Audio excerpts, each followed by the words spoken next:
بسم اللہ الرحمن الرحیم۔ پازیٹیو مینٹل ایٹیچیوڈ کے اوپر ہمارا لاسٹ پروگرام جو تھا، پروگرام نمبر 6، اس کے اندر ہم نے یہ ڈسکس کیا تھا کہ پازیٹیو مینٹل ایٹیچیوڈ کیسے کام کرتا ہے۔ مختلف شخصیات کو ہم نے دیکھا کہ کس طریقے سے انہوں نے پازیٹیو مینٹل ایٹیچیوڈ کو استعمال کیا۔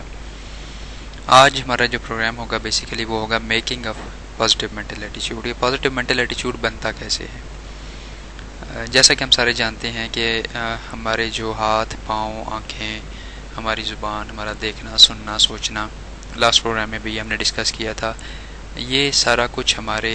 دماغ کو فیڈ کرتا ہے۔ جیسے کمپیوٹر کے ڈفرینٹ ہارڈ ویئرز کمپیوٹر کو فیڈ کرتے ہیں، ایسے ہی ہمارے یہ سارے اعضاء ہمارے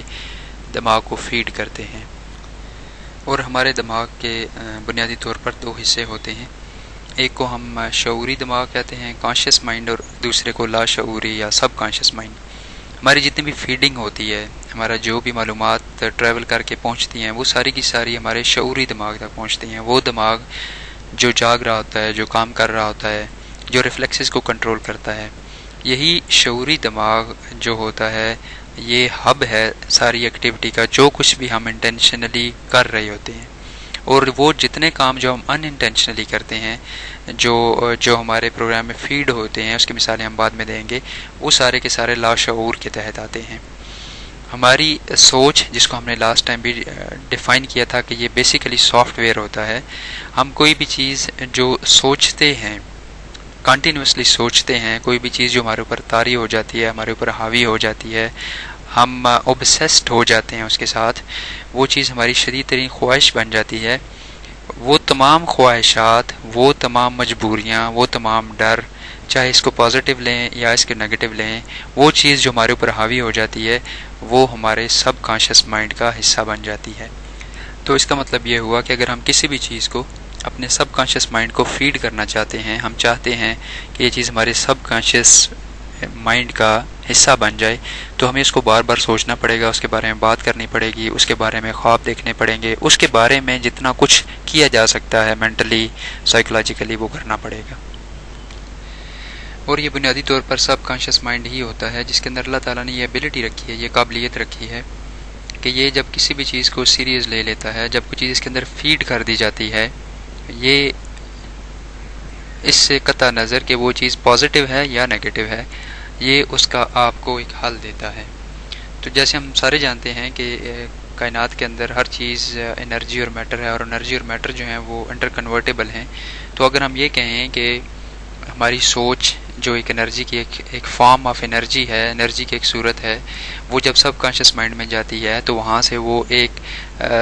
ٹینجیبل پلان لے کر نکلتی ہے، وہاں سے ایک ایسا پلان ہمیں ملتا ہے جو ہر طرح سے کمپلیٹ ہوتا ہے۔ اگر آپ کہیں کہ اس کی مثال کیا ہو سکتی ہے، تو اگر ہم یہ سوچیں، فرض کریں اگر میں اس بارے میں obsessed ہوں، یا کوئی بھی شخص اس بارے میں obsessed ہے کہ وہ شارٹ کٹ طریقے سے بہت سارا پیسہ بنا لے، اور وہ ہر وقت اس کے بارے میں سوچتا رہے، اس کے بارے میں پریشان رہے، وہ سوئے اٹھے اس آئیڈیا کے ساتھ، اس خیال کے ساتھ، تو پھر اس کا رزلٹ کیا نکلے گا؟ جی وہی نکلے گا، چوری، ڈاکہ، فراڈ، اور کوئی بھی ایسا کام جس سے اس کو پیسے مل سکتے ہیں۔ اور اس میں صرف یہ نہیں ہوگا کہ اس کو یہ چیزیں ملیں گی، بلکہ اس کو پوری کی پوری گائیڈنس ملے گی وہاں سے۔ فار ایگزامپل، اگر بینک کے اندر اس نے ڈاکہ ڈالنا ہے تو اس کا سب کانشیس مائنڈ یہ بتائے گا کہ وہ وہاں پہ کیمرے کا سسٹم چیک کرے، وہاں پہ جو گارڈ ہے اس کا سسٹم چیک کرے، جو کیش والی گاڑی آتی ہے اس کا سسٹم دیکھے، پولیس کو کتنی دیر میں فون کیا جا سکتا ہے، فون کی کنیکشنز کاٹنے کے لیے کیا کیا ہوگا، یا ہمیں پتہ ہے کہ ویسٹ کے اندر جو چوریاں ہوتی ہیں اور جس طریقے سے بینکوں کے اندر ہوتی ہیں، یہ سارے کا سارا جو کمال ہوتا ہے یہ سب کانشیس مائنڈ کا ہی ہوتا ہے۔ یا اگر ہمیں یاد ہو، ایف ایس سی لیول کے اوپر ایک انگلش کے اندر ایک سٹوری ہے، دی مین ہو واز اے ہاسپٹل۔ جنہوں نے پڑھی ان کو تو یاد ہوگا، لیکن جنہوں نے نہیں پڑھی ہوئی میں ان کے لیے بتا دوں، اگر ہم ہر وقت بیماری کے بارے میں سوچتے رہیں گے تو پھر نتیجہ بھی یہی ہوگا، وہ جس کو کہتے ہیں تا دم مرگ بیمار۔ اگر آپ ہر وقت حادثاتی موت اور حادثات کا سوچیں گے تو نتیجہ بھی یقیناً یہی ہوگا، وہ ڈر، وہ چیزیں، وہ تمام چیزیں جو آپ کے اندر بیٹھی ہوئی ہیں وہ آپ کے لیے کچھ نہ کچھ کمال ضرور کریں گی۔ اور اگر آج کے ویسٹ کو ہم دیکھیں، مغرب کے اندر، تو جہاں پہ کامیابی ایک مضمون کے طور پر پڑھایا جاتا ہے، اس کے لیکچرز کنڈکٹ کیے جاتے ہیں ڈفرینٹ لیولز کے اوپر، ایگزیکٹوز کے لیے، اسٹوڈنٹس کے لیے، میاں بیوی کے لیے، یا اس طرح سے، ان تمام جو لیکچرز ہیں، جو بکس ہیں، ان کے اندر یہی چیز آپ کو ملے گی۔ آپ نے کبھی سوچا ہے کہ جو ویل آف یا امیر گھرانے ہوتے ہیں ان کے بچے اگر کچھ بھی نہ کریں تو کچھ نہ کچھ کر ہی جاتے ہیں، کوئی MBA کر جاتا ہے، کوئی ڈاکٹر بن جاتا ہے؟ ایسا کیوں ہوتا ہے؟ ایسا اس لیے ہوتا ہے کہ وہ بچے جو ہوتے ہیں ان کے دائیں بائیں وہی رول ماڈلز گھوم رہے ہوتے ہیں۔ چچا AC ہوگا، جو ماموں ہوں گے وہ کہیں SSP لگے ہوں گے، جو کزنز ہوں گے وہ یا ڈاکٹر بن رہے ہوں گے یا پروفیشنل کالجز میں ہوں گے، جو ابو کے کزنز ہوں گے وہ انگلینڈ میں پڑھ رہے ہوں گے۔ تو ہوتا کیا ہے الٹیمیٹلی کہ ایسا بچہ جو ہوتا ہے اس کو چاروں طرف سے جو فیڈ مل رہا ہوتا ہے، جو وہ دیکھ رہا ہوتا ہے، جو وہ سن رہا ہوتا ہے، جن سے وہ باتیں کر رہا ہوتا ہے، وہ سارے کے سارے کچھ نہ کچھ اچیومنٹس کر رہے ہوتے ہیں۔ تو سم ہاؤ دی ادر یہ بچہ جو ہوتا ہے یہ بھی اچیومنٹس کے موڈ میں چلا جاتا ہے۔ اس کا سب کانشیس اس طریقے سے پروگرام ہو جاتا ہے کہ اس بچے نے اب کامیاب ہونا ہی ہونا ہوتا ہے۔ اگر آپ ایک چھوٹے سے بچے کو، بہت چھوٹے سے بچے کو یہ بتانا شروع کر دیں کہ آپ نے ڈاکٹر بننا ہے، پھر آپ اس کو جو بچوں کے کھیلنے والی ڈاکٹر کٹ ہوتی ہے وہ لا کے دے دیں، اسے ڈاکٹرز کے کارٹون دکھائیں، اسے جو ڈاکٹرز ہیں ان کے کلینکس میں لے جائیں، اسے رات کو سوتے ہوئے ڈاکٹر کی سٹوری سنائیں، چاہے وہ بچہ امیر ہے یا غریب۔ اب الٹیمیٹلی یہ ہوگا کہ وہ بچہ اس چیز کو اپنے سب کانشیس مائنڈ میں لے جائے گا اور یہ چیز اس کی سب کانشیس مائنڈ کا حصہ بن جائے گا، اور پھر اس بچے کو ڈاکٹر بننے سے صرف اللہ ہی روک سکتا ہے۔ اور یقیناً جب آپ محنت کرتے ہیں، جب آپ کسی چیز پہ کنسنٹریٹ کرتے ہیں تو پھر اللہ تعالیٰ آپ کو نہیں روکتا، وہ آپ کا ساتھ دیتا ہے۔ آئیے دیکھیں ہمارا معاشرہ، ہمارا مذہب اس چیز کے اوپر کیا کہتا ہے۔ کتابوں میں یہ بات اکثر لکھی گئی ہے کافی بزرگوں کے حوالے سے کہ ان کا یہ یقین تھا اور وہ یہ کہتے تھے کہ اگر آپ کی زبان 1000 دفعہ اللہ کہے تو آپ کا دل ایک دفعہ اللہ کہتا ہے۔ اب اگر آپ اس چیز کو ریلیٹ کریں اس چیز کے ساتھ جو ہم نے پہلے بات کی تھی کہ وہ چیز جو بار بار تکرار کی جاتی ہے، جس کو بار بار دہرایا جاتا ہے، وہ ہمارے سب کانشیس مائنڈ کا حصہ بنتی ہے۔ تو یہ بزرگ ہمیں بنیادی طور پر یہی بتا رہے تھے کہ وہ چیز جو آپ بار بار کریں گے، اگر آپ 1000 بار کریں گے تو یہ آپ کے سب کانشیس کو تھوڑا سا افیکٹ کرے گی۔ اسی چیز کو اگر مزید آگے بڑھایا جائے تو اللہ تعالیٰ نے قرآن کے اندر جہاں ذکر کا ذکر کیا ہے وہاں کہا گیا ہے کہ ذکراً کثیرہ،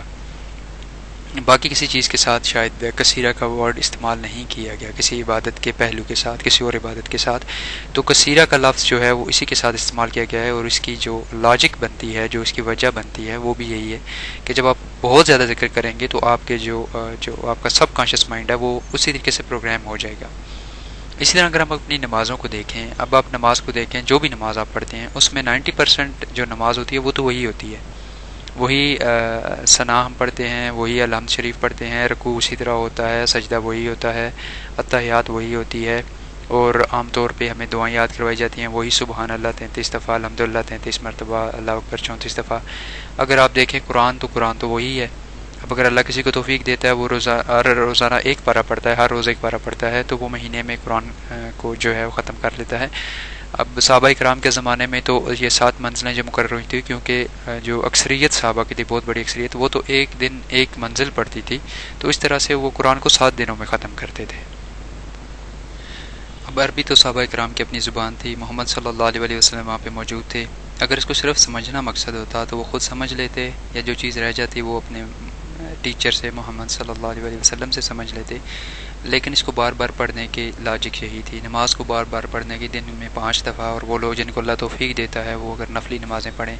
یا نفل پڑھیں اس کے علاوہ، تو وہ کتنی دفعہ وہی چیزیں بار بار دہرا رہے ہوتے ہیں۔ تو اس کا بنیادی مقصد یہی ہوتا ہے کہ وہ چیزیں بار بار دہرائی جائیں تاکہ ہمارے سب کانشیس مائنڈ کا حصہ بن جائیں۔ تو آج کے پروگرام میں ہم نے ڈسکس کیا کہ یہ جس کو ہم نے سافٹ ویئر کہا تھا، جس کو ہم نے ایک پروگرام کہا تھا کامیابی کا، وہ کامیابی کا پروگرام بیسیکلی بنتا کیسے ہے۔ اب اس کو انشاءاللہ مزید تفصیل میں جائیں گے اس کی، اور ہم یہ دیکھیں گے کہ اگر ہم نے باقاعدہ اپنے آپ کو کوئی پروگرام دینا ہے، اگر یہ ہمارے بس میں ہے اور ہم نے اپنے آپ کو ایک پروگرام دینا ہے کامیابی کا، تو وہ بنیادی طور پر بنے گا کیسے، اس کو کرسٹلائز کیسے کیا جائے گا، اس کو کیسے بنایا جائے گا، کیسے فیڈ کیا جائے گا، اور اگر ہم یہ سارے پروسیس کو ٹھیک کر لیتے ہیں تو میں آپ کو یقین دلاتا ہوں کہ ہم کچھ بھی اچیو کرنا چاہیں اللہ کے حکم سے تو وہ چیز ہمارے لیے بہت آسان ہو جائے گی۔ آج کی اس مثبت سوچ کے ساتھ کہ سارا کچھ اس جہان کے اندر ممکن ہے، میں یہ دعا کرتا ہوں کہ اللہ ہم سب کو، آپ کو کامیاب و کامران کرے، اللہ ہم سب کو آسانیاں عطا فرمائے اور آسانیاں بانٹنے کی توفیق عطا فرمائے۔ اگلے پروگرام تک اللہ حافظ۔